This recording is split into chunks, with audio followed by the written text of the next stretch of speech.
All right, General Morris, thank you for joining us this afternoon. Yeah, absolutely. We'd like to talk with you about your career in the Air Force, and particularly your time here at the Air Force Lifecycle Management Center. So if we can begin, just looking back over your career, you've had some interesting roles, including as commander of the Nuclear Weapons Center, the Air Force Security Assistance Center, as a program manager for KC-46. What are some of the lessons you've learned along the way from these previous experiences that help prepare you to be the commander here at LCMC? Yeah, it's a great question. I get this question occasionally when I meet with junior workforce, and they'll do my introduction at the beginning, right, and talk about the size and the breadth of LCMC. And often a question I'll get from junior workforce is, how in the world can you run something that big?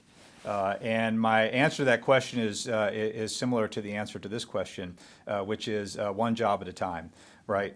Which is every job is an opportunity to learn and grow. And so if I were to have gone from being a second lieutenant running a small project to the LCMC commander, it would have been completely unrealistic to be able to do. But each job allows you to build your skill set. You slowly gain oversight over larger groups of people. You go from leading small projects to bigger projects, to very big projects. You go from leading individual teams, individual team members, to eventually leading leaders of teams. And each of these are growth opportunities to learn how to manage in increasingly complex and larger organizations. And so in the end, the ability to come in and run and lead an organization like LCMC is an accumulation of 35, or at that point, 32 years, of gained knowledge in other organizations, working through challenges, working through relationship building, and all of those kind of things that you have to do to eventually be able to run a really large, complex organization and leverage all of the great leaders that you have working below you, who help you to be able to be successful in a role like this. Okay. On the subject of leadership that you just mentioned, tell us about some of the mentors you've had in your career and what things you might have learned from them that helped you become a better leader. Sure.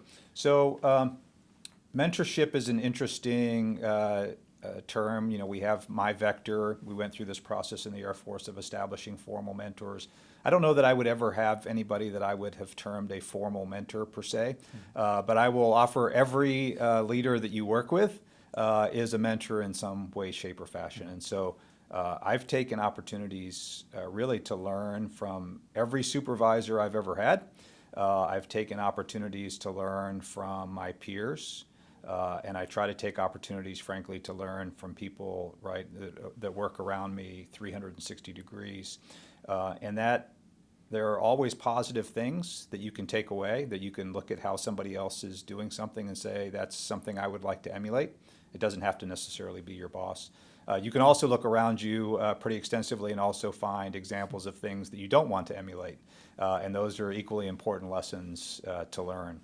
And one of the things that I learned pretty quickly is every situation is absolutely unique. And so this idea for me, of situational leadership is a really, really critical concept that is important, I think, for people to recognize. And this perhaps goes back a little bit to the first question as well.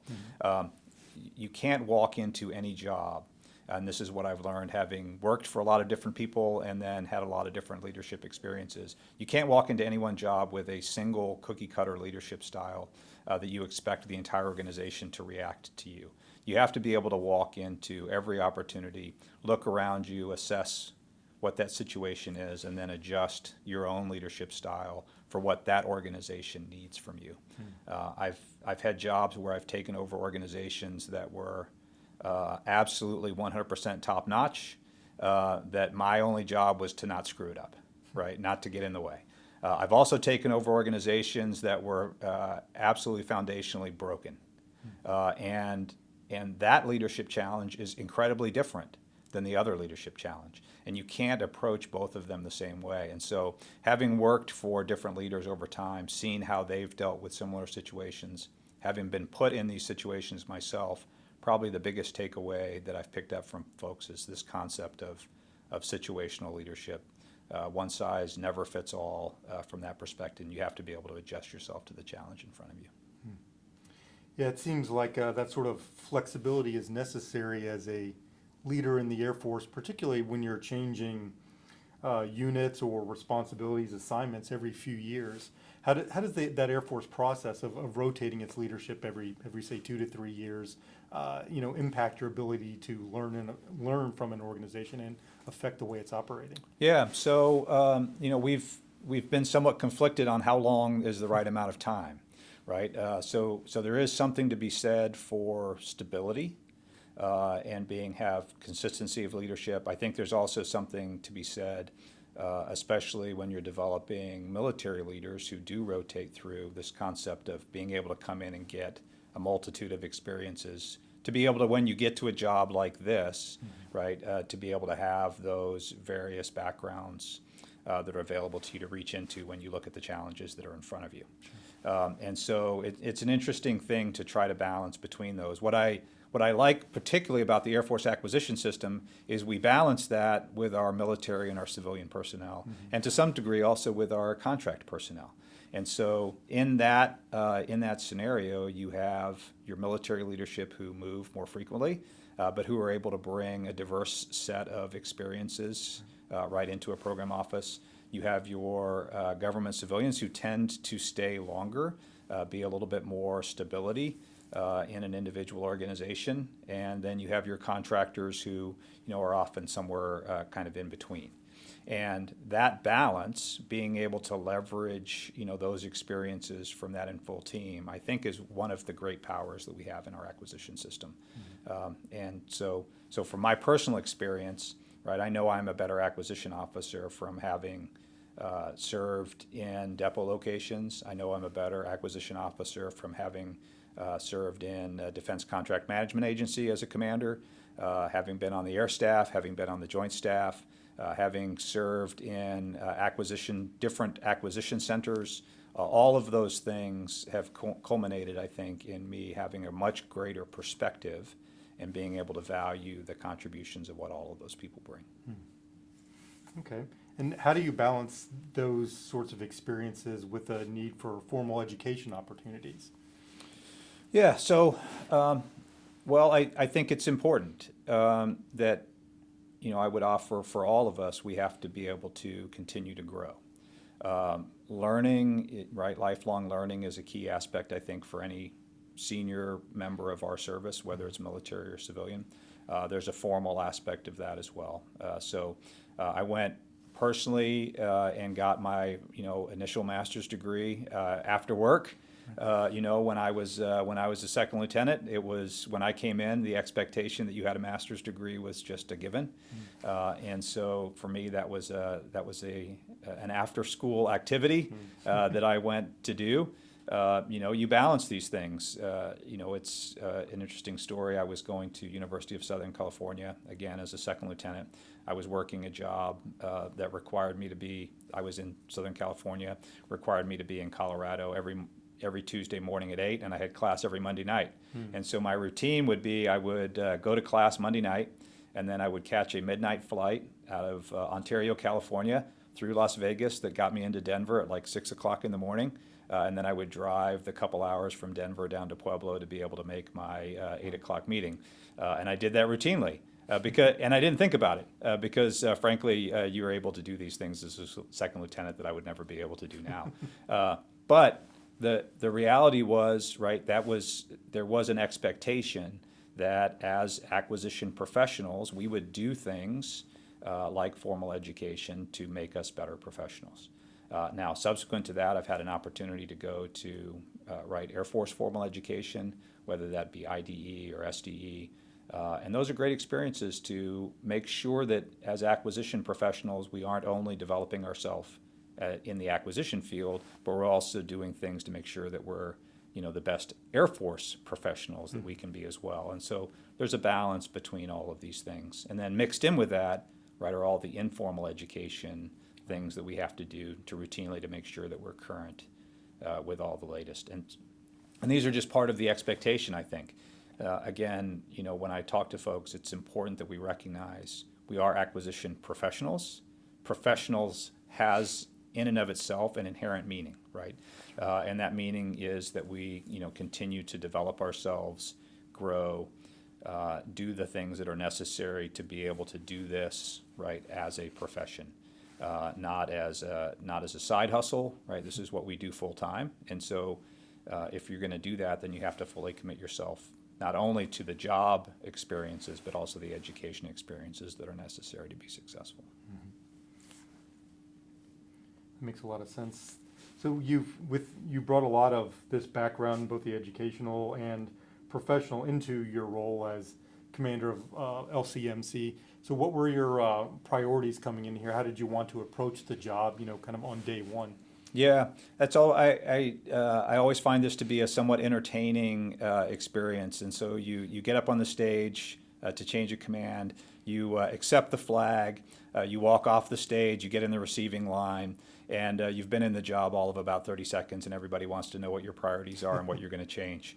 And I've always found that not to be the best way to operate. For me, I try to come into every job with an open mind. And then I start by looking to see, right, what has my predecessor already been doing, right? So I was incredibly fortunate in this job. I came behind Lieutenant General McMurray. I think he was doing absolutely wonderful things in the center and moving the center in exactly the right direction. But in that reflections afterwards, I think there's always an opportunity to take a look and see, hey, is something changing in our environment? Is something changing in the world that requires us to adjust how we've been going after things? And so when I came into LCMC and I sat and went through this thought exercise, I did identify a few areas that I thought were evolving from where the LCMC strategic plan had been. And those ended up being the basis of our lines of effort that we've been pursuing over the course of the last 3 years, which were really centered on what we refer to as who, where, and how. Who is all about our effort on hiring, professional development, retention, all things airmen, big A airmen, right, civilian and military and contractors. Where was very much driven at the time by the pandemic and was very much associated with how we thought our way through our facility strategy, how we thought our way through telework, how we connected everybody together in those scenarios to be able to operate in a pandemic, which certainly was something new. That's evolved now over time, which is interesting in and of itself, perhaps a different question, but we've evolved that now in post-pandemic really to be about how do we posture ourselves to be able to support the operational imperatives that came with Secretary Kendall and ensure that we have the right secure workspaces to be able to do that. So some of these initiatives have evolved over time. And then the last was where, and was really this push to move into what we now refer to as digital material management. Back at the time was really a digital engineering focus. And I think the breadth to digital material management is the right growth of that. But was really how do we move the center forward on this concept of digital? And again, these were not really, these were somewhat of an evolution of what General McMurray was already doing, but really meant to address things that were changing in the atmosphere, changing in the world, that just required us to make a slight shift at the center. Yeah, you've mentioned the pandemic, which is a subject that you can't work around. Certainly in your tenure, that provides both challenges and opportunities, right? The challenge is you can't keep doing things the way we've been doing them, but then it's an opportunity to mold a new way forward to modernize your processes or whatever. And you've gotten to some of these through your who, how, and where. But maybe you can elaborate on some of that. What were the kind of opportunities you felt to improve the acquisition system that were presented by the challenges of COVID? Yeah, so I'll highlight a couple things that I think were important learning points for me in the pandemic. So obviously I was at Air Force Nuclear Weapons Center when the pandemic hit. What I found at the time was that transition for me from the Nuclear Weapons Center commander pre-pandemic to the next day, right, the Nuclear Weapons Center, right, in a pandemic, really wasn't that challenging. Okay. We all work for, many of us work, right, in distributed organizations. So I already spent a lot of my time, right, on the phone or in VTCs or whatever that was, to be able to do business. And so to be able to transition to making those same phone calls just from a different place, right? I still knew who all the right people were. I still knew what the set of problems we were working hadn't changed. The status of those problems hadn't changed. And so I didn't find that transition, frankly, to be all of that challenging personally. What I did find, though, is when I transitioned from the Nuclear Weapons Center to Air Force Lifecycle Management Center, right, a transition of jobs and responsibilities in the middle of the pandemic was incredibly challenging. Because even though I'd been in Lifecycle Management Center previously, because I'd been a PEO, I knew many of the leaders who were already in our system, many of the directors I had worked with before. So even with that benefit, right, that transition was much more challenging to come into a new environment. And so what we have found, and what has very much influenced kind of how I've thought about our processes, is we've seen that challenge to be true also for new accessions and for especially new hires, people who are new to the government, but even people who are coming new into the organization. That to move into a new organization in a remote environment where you're not able to directly engage, has been a challenge for folks. And so that challenge, having gone through it myself, has influenced how we've thought about things like our telework policy. It's also thought about how we really pushed very, very hard early on addressing our IT infrastructure. And to me, this is perhaps if there's any good that came out of the pandemic, and it's hard to label anything good coming out of the pandemic, but if there's anything good, it was this tremendous emphasis on addressing an area that we had under-resourced for years, which is our ability to connect with one another in a remote way, right? Just having reliability of comms. And so the investments the Air Force made, the investments Air Force Lifecycle Management Center made, especially our Hanscom team that was really instrumental in pushing the government version of MS Teams out to become the baseline, a tool now that we just seamlessly use like it was always there. People probably have already forgotten that not that long ago that wasn't even a thing. Right. I think is probably the biggest benefit that's come out of the pandemic, and I would encourage, hopefully, folks will not forget, right? How much more challenging it would have been to do business like we're doing business today without those kind of IT investments, and that we sustain them. Right. So if you look back on what you've been able to achieve over the 3 years, the changes that have come and that you've been able to implement, what would you regard as your kind of greatest successes here? Yeah, so, I don't know that I have any personal greatest successes. I do think that the team has had a number of successes. And again, I would align them back to what the center priorities have been, right? And to our, and so I'll just walk through those again, to our who, where and how. On the who, it is interesting over time, right, that it is important as a leader that you're willing to be flexible in terms of what initiatives you're working are, and being able to kind of self-evaluate and go back and look and say, hey, I may have thought this was a great idea last year, but the reality is we're not really getting anything out of it. And so who is a great example of that, because we started with a pretty wide range of initiatives under who, getting after a number of things, evaluating a number of things. And over time, many of those have just frankly not panned out. The good part of that is annually we review all of these things. We get the entire senior leadership team together and we review them. And one of my questions to the team always is, okay, what's working, what's not working, and what more do we need to do? And the result is we've evolved that. The evolution in who was really a downscoping to two singular initiatives this past year. One of them was our Mach 3 initiative, which was really trying to drive external hiring. So our goal was 2,301 external hires over the course of the year, 2,301 being the equivalent of Mach 3 in miles per hour. And then we also worked some retention incentives. And so the goal was to increase our center size by reducing the amount of attrition and increasing the hiring. Our attrition has stayed about the same, but most of our retention incentives, I think, are a little bit forward-looking, so I'm hoping that has longer-term impact. But from a hiring perspective, while we didn't quite make 2301, we've been about as successful in any recent year with hiring than we have. So we've gone back. I had the team go back to 2016.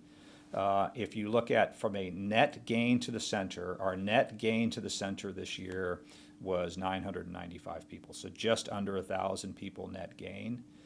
Going back to 2016, we've had some years where our net gain was actually negative. Our next closest, our benchmark year was 2019, and that was a net gain of 700. So we've had our best year in terms of increasing, right, the size of the center from a personnel perspective that we've had, again, looking back to 2016. But I think we'd actually have to probably go back pretty far to find another year that was as successful from a hiring perspective as this. And Ms. Waldron deserves a lot of the credit for that, along with Mr. Leingang and the DP team, but really in collaboration with all of our center functionals and our mission execution directors who are all engaged in this hiring. And so, again, by narrowing down the number of initiatives and focusing on, in this case, one very specific thing, we've been, as a center, right, with all of the work by the entire center, incredibly successful in bringing a lot of new talent into the center, which will be critical for us to be able to execute the kind of programs that we're being asked to execute moving forward. So that's one in the who. In the where, this idea of we have these operational imperatives coming, almost all new work coming into the center is highly classified. This bringing a focus on the need for increased secure facilities across the enterprise, I think has also been tremendously successful. We've gotten AFMC and higher Air Force level attention on this issue now. We're seeing a lot of traction be gained on thinking our way through how we get after solving this problem. It is not solved yet, so I'd like to be able to declare it a success. But I think just the focus on it in and of itself is a success. IMSC has now kind of taken the lead on working that for the MAGCOM, so this has been elevated up to a MAGCOM level task.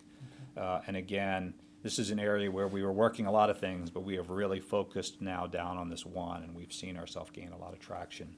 And then the EN team initially, but now the broader center in the how has really made a tremendous amount of progress. If you look at where we were at on our digital journey, 3 years ago, you might have found one or two, right, programs or examples where we had really implemented digital in any meaningful way. If you were to go out into the center now, you would find those examples everywhere. And now not all of that has been led by the center, but we've had a number of initiatives at the center that have attempted to, right, kind of energize that process, provide education, provide resources to folks, provide tools. And so what you see now is a tremendous momentum toward this concept of digital material management, this continual momentum of programs looking for opportunities to become more digital everywhere they go. And again, I think the progress we made on those three things as a center leadership team, is what I look back on, over the course of the 3 years and say, hey, we as a leadership team during that time, right, are Sure. The center is in a better place today than it was 3 years ago. And that is a major success there, right? So can you define for our viewers and listeners what you mean by digital material management? Yeah, sure. So again, when I initially thought about this, when we started, it was very digital engineering focused. And so Dr. Roper, when he was the service acquisition official, talked about the digital trinity, right, which is this idea of model-based systems engineering combined with agile software development, combined with modular open system architectures. So if you have the three of those things together, what you now have is weapons systems that are much more agile in your ability to incorporate new technology much, much faster. Okay, and so that was the concept behind where we started with the digital engineering, was really about those kind of three technical parameters. What General Richardson has done now as we've kind of moved into AFMC, and as one of the key tenets of AFMC, has really expanded that definition out to a recognition that digital cannot operate independently inside of the engineering community. That to be truly successful as an enterprise, we also need to think now about digital acquisition and digital logistics and digital contracting and digital intelligence, and you name your other thing, but all of us together have to move on this journey, right, on digital to be able to successfully execute these programs. And so when you begin to think about that, well, what does that mean, right? It's how do I do financial management differently? Right? How do I think about when I contract with my industry partners, what are the kinds of clauses and things I need to be so that what industry is doing digitally can translate to us? Right? What do I have to do from a logistics perspective that allow me to take these digital models and use them to sustain our weapon systems in a more effective way and partner with, what General Hawkins is trying to do with what he refers to as digital depot, right? And so this idea of digital material management now is expanding these basic concepts that really started in engineering of how do I gain greater flexibility, how do I gain the ability to drive risk in my weapon systems down by getting much more earlier insight through these digital tools, and how do I now expand that out to our entire acquisition enterprise and get the same kind of value throughout. And so that's what I think of when I think of digital material management. Okay. In one of our previous conversations, you had talked about the how digital material management, digital engineering requires hiring kind of a new or different group of people to work in the center, which gets back to the who and the where. What have been the challenges for hiring a workforce with these new ideas in mind, with the expectations that COVID have brought in terms of being able to work remotely and those sorts of things? How has that affected LCMC's ability to bring in the right people under the right conditions? Yeah, I think it's a factor that we need to consider. Part of that is just the composition of our workforce, and so this is one of the areas that I've challenged all of our teams to think about. Right, what are the compositions and the skill sets of the people that you need? So one of the things I've described is when I was there when the center was stood up in 2012 when we did the 5-center reorganization. As I came in to the center, right, not quite 10 years later, the composition of the center was essentially the same as it was when we stood it up 10 years prior, to include mostly the same people. Okay, but when the challenge I think we have is when we project forward another 10 years, right, is that right?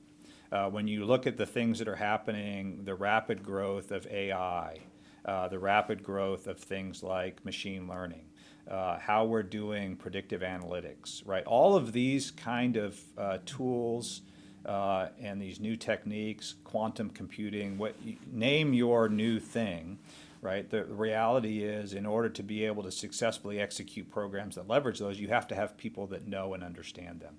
And I'm not sure, as I projected forward 10 years, that we had set ourselves up from a workforce composition to make sure that we were bringing in the right skills.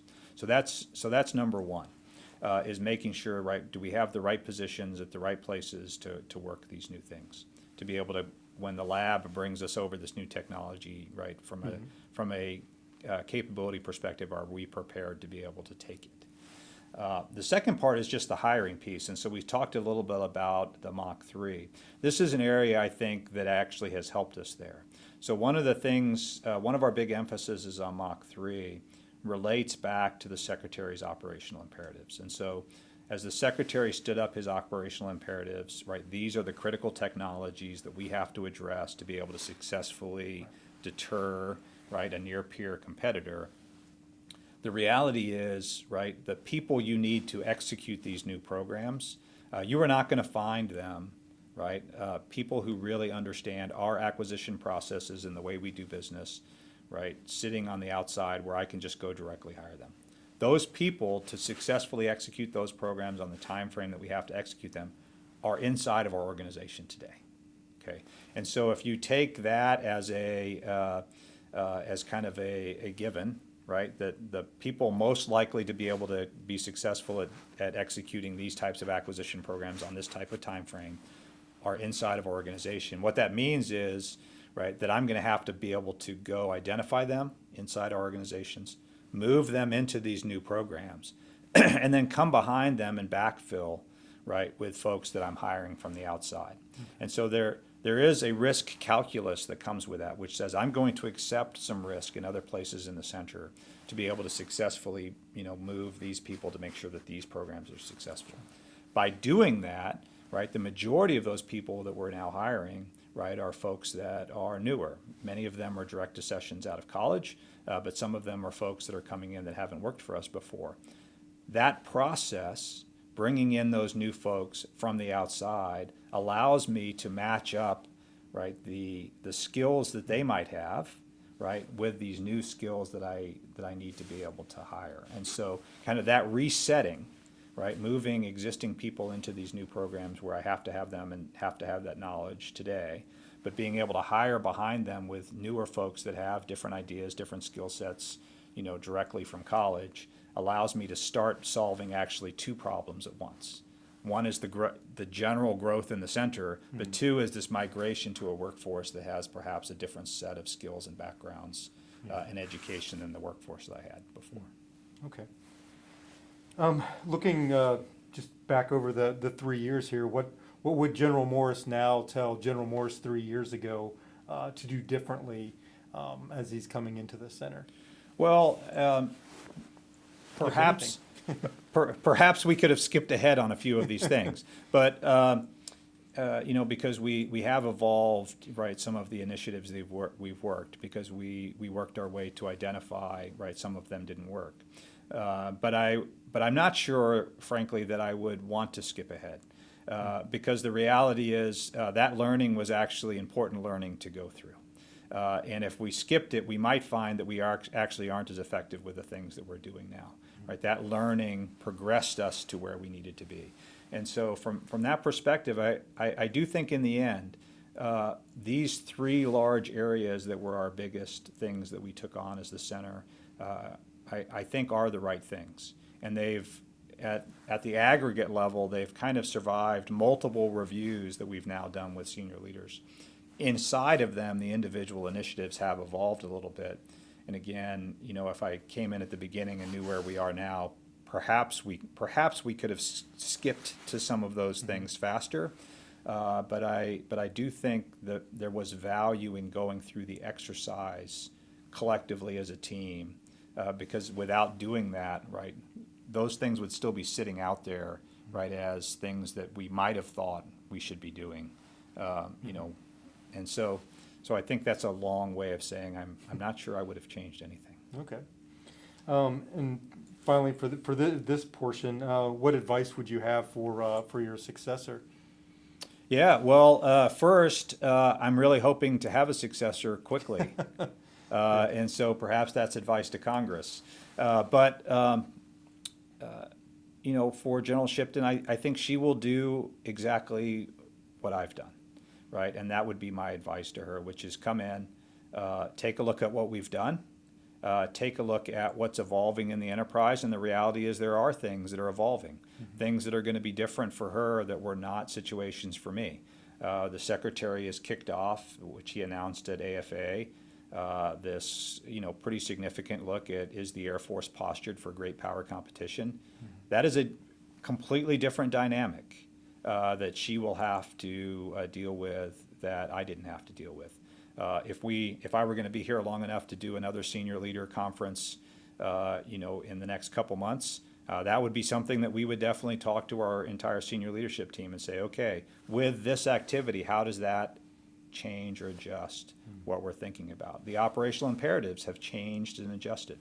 We'll have a new chief of staff, hopefully confirmed soon, that will come in just as General Brown came in around the same time I did, and accelerate change or lose, and his initiatives were part of our calculation on what we needed to go do. General Alvin will come in, once confirmed, with his own set of ideas and concepts. And so, my recommendation, again, General Shipton doesn't need it because she's been right around the block a few times herself, and she understands this. She'll bring all of those new things that are happening. She'll overlay them against what we're doing at the center. She'll look to see what needs to be adjusted, and then I have no doubt the center will will go off and successfully execute whatever that direction is, just as well for her as they did for me. Okay. And I wanted to conclude with a few questions, just kind of reflecting over your career as a whole. For example, when you started your career, it was the end of the Cold War, and we've moved through a lot of processes, a lot of external factors, and kind of the geopolitical situation has changed quite a bit. How has the acquisition process reflected those changes, and kind of what areas do you think we could still improve to kind of get to this very last point that you made about, how are we shifting back to a great power competition? Yeah, so it is interesting, and that was a much nicer way of just calling me old. So thank you for that. We have, this is another piece of advice that I provide, to junior folks when they ask me. We have tried just about everything. Okay, there aren't a whole lot of things inside of the acquisition enterprise that we haven't tried. We have tried organizing our way. I've been through a pretty wide variety of organizational changes in how we organize to do acquisition. I've been through quite a few acquisition reform initiatives under many, many different names, and all of them trying to get after a specific issue at the time, some more successfully than others. I've been through a number of different times where there were clearly defined, this is the way that we should be doing acquisition, right? Or this is the specific thing we should be doing, whether that was when we went through an era of low price technically acceptable, and we went through our era of cost plus award fees, and we went through our era of fixed price incentive type contracts, and we've done all of these different things. What I've found in the end is two things. One, in the end, the programs that are really successful, have highly qualified teams, and that they work successfully together. And really good teams that work successfully together are able to deliver successful projects, almost irrespective of how we're organized and what the flavor of the day is. Okay, and so as we've thought through our initiatives in the center, that's one of the things we've been really focused on, right, is this idea of bringing in, right, the right people who can or are willing to learn and be part of our team, and who are inspired to be successful. Because in the end, I think the people who do this are the key to whether we're successful, far more than how we organize them and how we teach them to do certain things. The other thing that I always offer to junior folks too is you can never underestimate the power of thinking. Okay, and so what I find is we tend to go through these cycles on these things that I just described to you. I'll call them, for lack of a better term, the flavor of the day on how we should do acquisition, which is normally we apply them in very selective spots in a certain way, and they usually achieve the result we're looking for the application that we pick for them. Then we broadly extrapolate them regardless of application to the point then that we've misapplied them in many, many cases, and then the whole idea falls away. Okay. And the reality is there was still a very, very valid place and application for that idea. And so what I offer to junior folks and senior folks alike is all of those tools are available, right? Our job ultimately as acquisition professionals is to figure out what is the right, best tool for the thing that we're trying to do, okay? And so you have to be willing to look across those and not take the shortcut.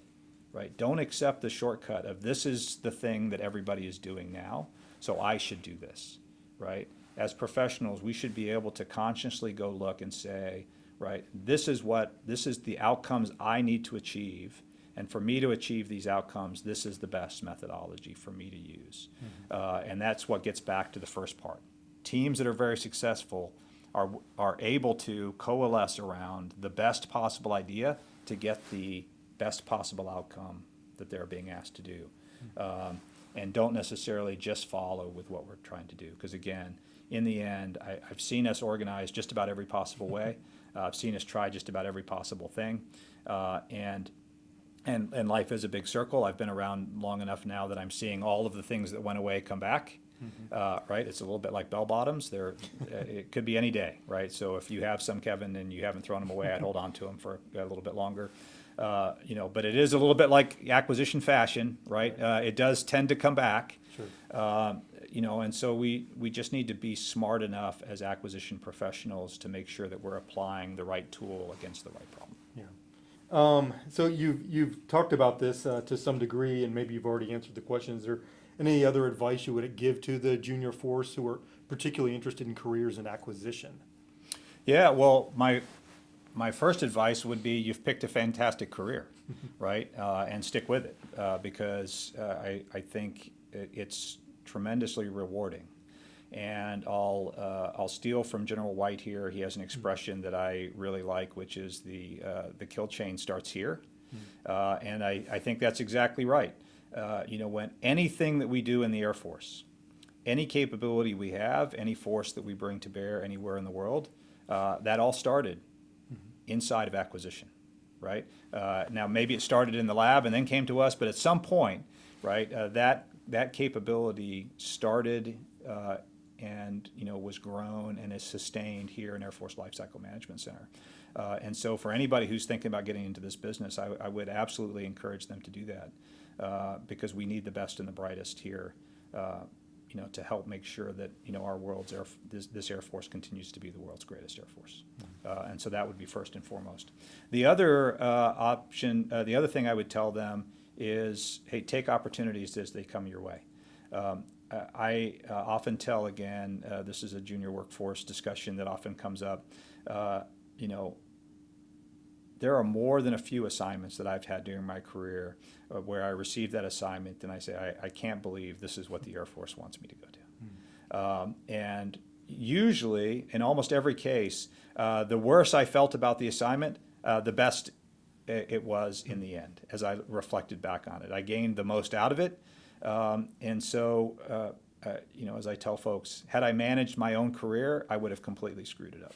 Okay, so there's a degree of trust that's involved here in the system in going and trying new things, exposing yourself right to different aspects of our acquisition system. I gained a tremendous amount as an acquirer at the front end of a weapon system from having worked in the sustainment center multiple times, understanding how challenging it is to sustain weapon systems at the end, right? Tremendously influenced me. I could have only gained that experience by going to San Antonio Air Logistics Center. I could have only gained that experience by going to Ogden Air Logistics Center at the time. And so I've worked weapon systems in every phase of their acquisition cycle. Every one of them taught me something different. I got out of our traditional acquisition and went to work as a commander in Defense Contract Management Agency.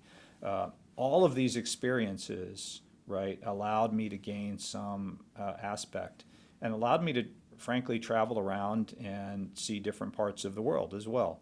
And so, for junior folks, I would say this is a great place to be, but embrace all of it, right? Don't get locked into, right, I only do this, and I only do this at this one location, and I want to be, right, the best person at doing this at this one location, and really look at what are the breadth of the opportunities that are available to you and really take advantage of those things to become the very best, right, acquirer that you can be, whether that's military, civilian, or, frankly, you can do all of those same things, right, as a member of the team, as a contractor as well. And we need all of those people working together to be successful. Right. So finally, how would you say that the Air Force generally has changed over your career without making you sound too old? Yeah, it's probably impossible. So when I started, interestingly enough, right, we used to always wear blues, and now blues have become a ceremonial uniform, and so that's probably a little bit of a change, just in how that goes. I don't think fundamentally, right, we've been not unlike, right, and so I am old enough that I actually came into the Air Force in Air Force Systems Command before we had Air Force Materiel Command. My second assignment was going to be to Air Force Logistics Command. as a career broadening, and then the commands merged. And so, so I've seen some of those kind of things. We've certainly been through our fair share of different uniforms over time. But I don't think the Air Force has changed that much in the way that really matters, which is we still have the absolute best America has to offer in terms of the people that you get to work with. And I have been able to work with just the absolute best Americans, absolutely 100% committed to delivering every single day the world's best Air Force, to ensure our warfighters have the best capability available to them. We have the most highly trained, the most highly skilled enlisted workforce, anywhere in the world. And nothing about that during my Air Force career has changed. And that's one of the things that has kept me in the Air Force, for 35 years, is just the opportunity to work with the quality of people that we have in the Air Force at all levels, and that's remained consistent throughout. What will you miss about being in the Air Force? Well, I probably will miss not knowing, having defined for me every morning what I have to wear. So that'll be a little bit of an adjustment. I do tell folks, because my dad was in the Air Force as well. He retired as a chief. And so at this point in my life, there has never been a day when I have woken up where someone in my house hasn't put on a uniform. And I think that'll be a little bit different on the first day that I don't have to put on a uniform. And so, so that'll be a little bit of adjustment. I think the cliche, perhaps cliche answer, but I think in truth, cliche for a reason, is I will miss the people for all the reasons that I just described. It's hard to imagine going anywhere else that I will have an opportunity, no matter what I do, again, to work with such a absolutely high quality group of individuals who are all equally committed to doing the same thing, which is serving our nation, defending the Constitution, and working together to make sure that we have the world's greatest Air Force at all times. And so maybe I'll get lucky and I'll find that somewhere else, but I do think initially I will miss that, and maybe I'll have my wife help me with animals so I don't miss the uniform piece too much. There you go. So I guess that was all I had on my list, but I want to give you the opportunity if there's anything else you wanted to add that we didn't cover, or just any kind of closing words for the audience. I don't. Well, I say I don't really think so, because I think we covered a lot of things. But I just will say, I guess, thank you.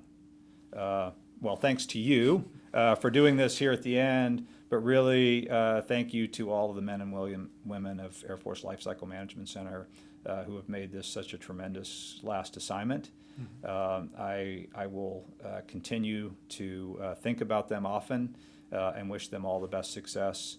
But it's such an amazing group of people doing such amazing work, and I'm endlessly grateful for everything that they do every single day. Okay. Well, thank you, sir. I appreciate your time this afternoon. All right. Thanks, Kevin. Appreciate it. It's always a pleasure.